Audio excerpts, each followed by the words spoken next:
everybody. It's, I think, September 9th. Not sure. Pretty close to that. I have to do a TED Talk. I did my emotion levels a week ago or so. No, it's been a couple weeks now, but I was preoccupied with other TED Talks. But I got my list here. Requests from my parts, so I thought I would start picking some of these off. Okay, so oh god, yeah, there's plenty. The list here for these parts is Jack, my handler. I know y'all may not believe this. I don't believe it myself because I used to love him as an actor, but Harrison Ford, lesbian stuff, my grandma, the queen eating brains, Corbin, which is a little boy I had to marry in a satanic marriage, and then hog-tied children burned alive. So charming. Anyhow, so here we go. Check. Harrison Ford. Fucker. I used to love you as an actor. Nasty fucker. Just all disgusting. Children. And Grandma!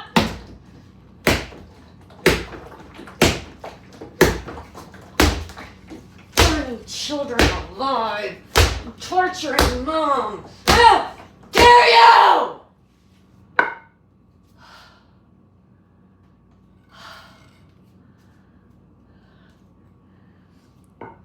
Yeah, I was talking to another survivor yesterday. She does a lot of TED work, a lot, like 4 or 5 hours a day. She got a lot of anger in there and a lot of present time problems with her family that her and her husband are working on. But she was telling me that her neck has been hurting a lot, and I remembered months ago I was starting to have the same problem, and I realized, my throat's fried already, that unless I yell, my neck tends to hurt.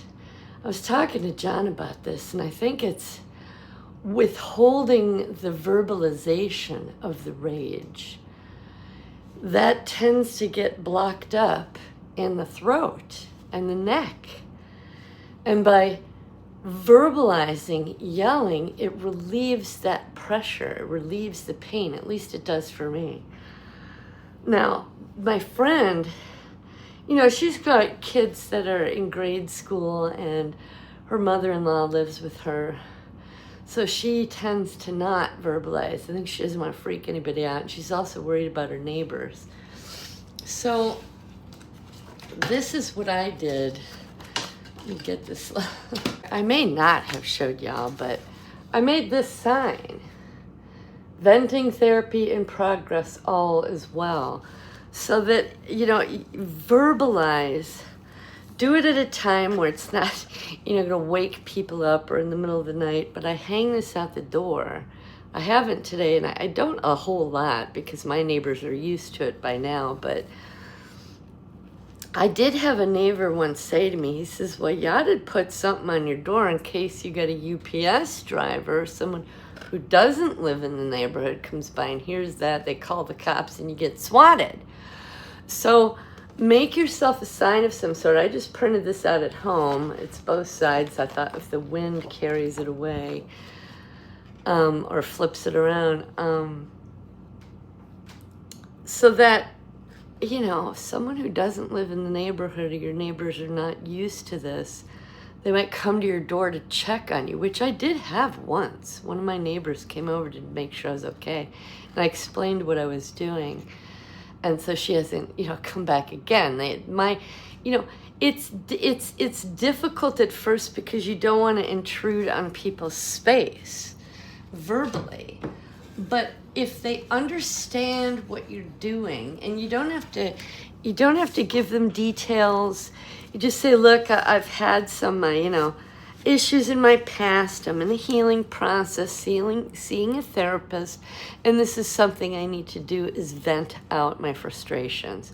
So if you hear me beating on my TED and show them, or whatever it is you use to beat on, don't worry about it. It's healing me.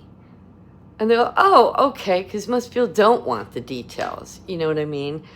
But the verbalization is so, so, so important. And like I said, if I don't for a while, I'll discover that my neck, the back of my neck, will hurt. And yes, working on TED, the reverberation from the bat, it's going to have an impact on you. And I'll feel it the next day, and I'll do my stretching, and I'm okay. It's just a mild discomfort. But it's like doing any exercise. You're going to feel it. So, but verbalize it. And yeah, it's difficult at first. But the more you allow yourself, let your neighbors know. You don't even have to go door to door. If someone cares about you and has a good heart, they're going to come check on you. And you can explain it then. And the people who don't care, I don't care about them either. I'm not going to disturb them at 6 a.m. or 2 o'clock in the morning. But if it's 9, 10, of the working day, I'm going to do my thing. Because they don't, I can't count how many neighbors have parties with their music and they don't come and ask my permission. So, and I hope it's not rude or nasty or vengeful. It's not. This is for my mental health. So verbalize, even when I'm in the house with the door shut. Like if I'm in the garage, it will echo because it's just a metal door. But when I'm in the house with the door to the garage shut, and we've got double pane glass, sometimes I will just sit in my office and just, and just get it out. It's necessary. All those little people inside, or teenagers or 20s or 30s, and the thing, they could not verbalize. And then they got shoved down and they didn't get to verbalize. And you might, and I've even used TED to cuss out somebody and have an argument with them when they can't talk back. But verbalize it, get it out of your body in the same way that, doing a TED Talk gets it out physically. Oops.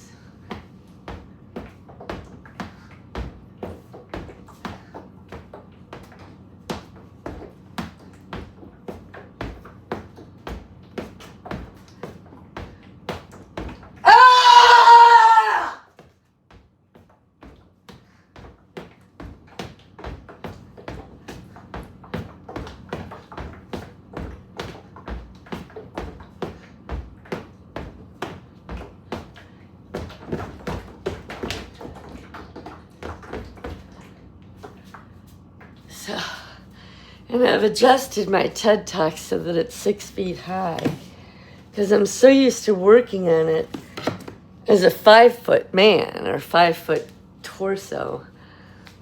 I'm going to keep it up high so that my body gets used to that, because if I've got to fight someone in the real world that's taller than me, I want the body memory of it. And it's funny because my knife fighters, they're the ones doing the thing, right? But when you see me just go like this, that's little ones inside. They just want to stab. They don't want to care. They don't care what their skill level is. So, but here's my other guy. Not used to this guy being this tall, but I need to get used to it. Ah!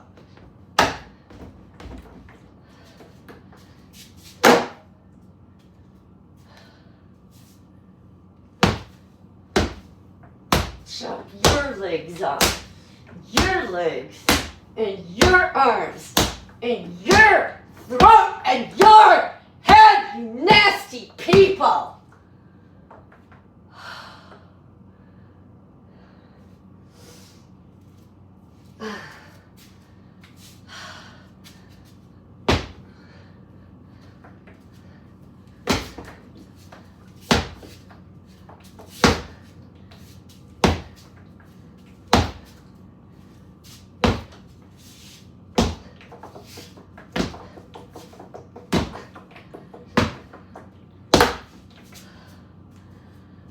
Definitely not used to it being that tall.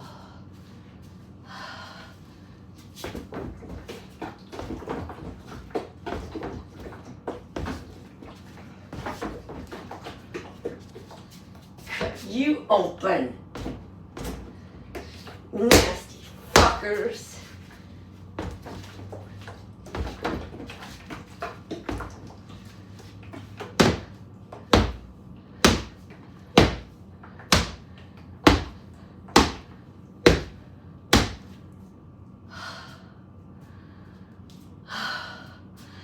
But yell!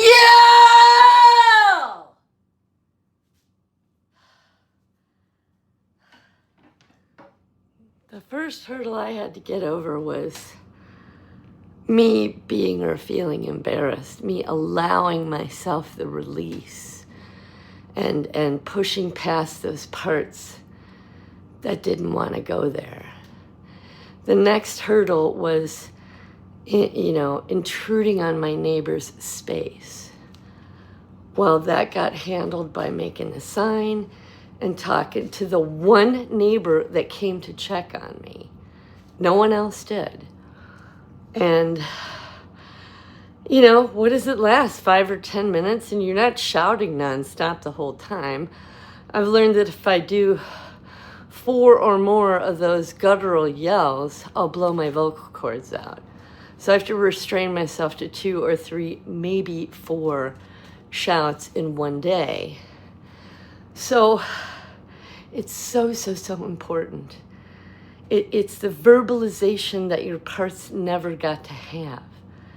Give it to them now. It doesn't have to be words, it can be words. And use different types of weapons. Yeah, your hands are great, but I have parts that each had different types of weapons. So, and the ones that didn't have weapons and were victimized, they love the other part's weapons. So,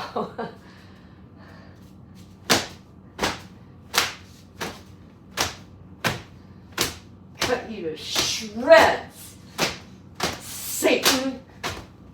Nasty fuckers. Nasty! Nasty! How dare you do that to anyone! Ever! And the other concern are your pets. Now my dog, she's just laying on the carpet, I guess all relaxed, because she's used to it by now. But at first, she was nervous. And so when I get done with my TED Talk, because I'm not angry anymore, I'll catch my breath and then walk out there and she'll look at me just kind of to check, are you okay, Mama? And I'll go down and give her a very gentle pet or a kiss. And I'll say, it's okay, baby. And now after a year, right, my goober? She's just fine. And even when I just yell in the house, I try to get her attention first. And I'll say, okay, baby, Mama's gonna yell. And I think she understands now. And then I'll do my yell. And, she might sit up and just check and make sure things are okay.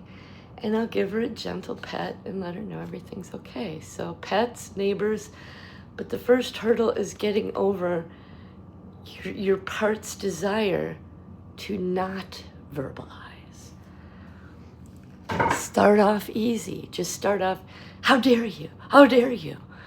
Leave me alone. Stop it. Stop hurting me.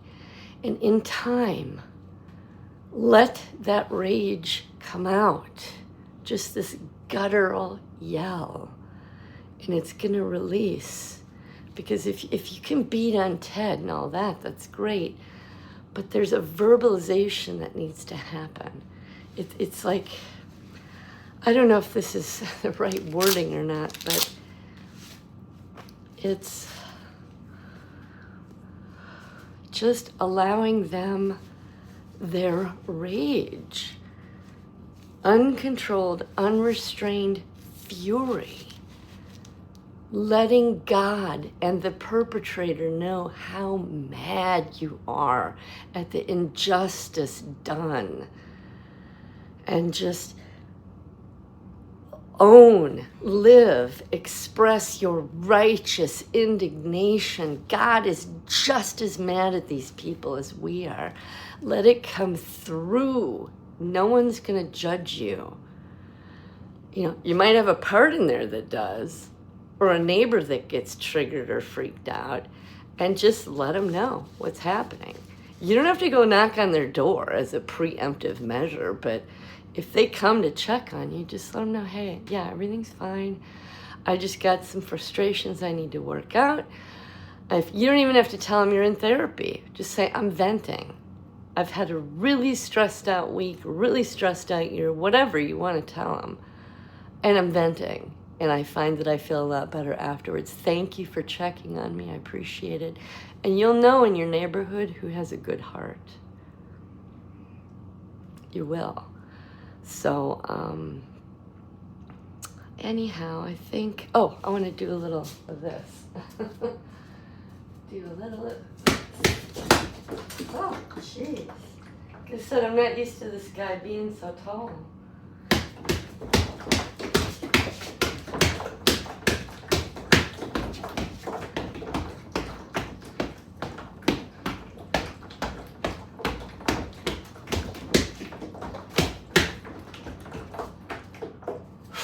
Yeah, it's getting warm now.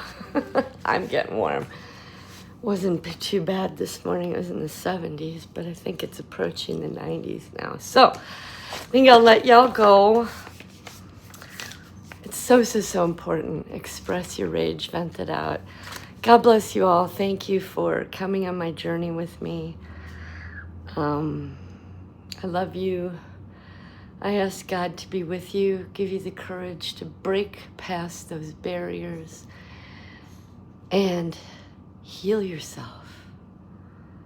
For God to comfort you, buffer your memories so you're not traumatized again, and to give you that courage and strength and just bust through the barriers and take back your life so that you can purely be that image that God created you in, that beautiful soul full of love and light. In Jesus' name, amen. Love you all. Take care, and I'll see you next time. Round and round, what comes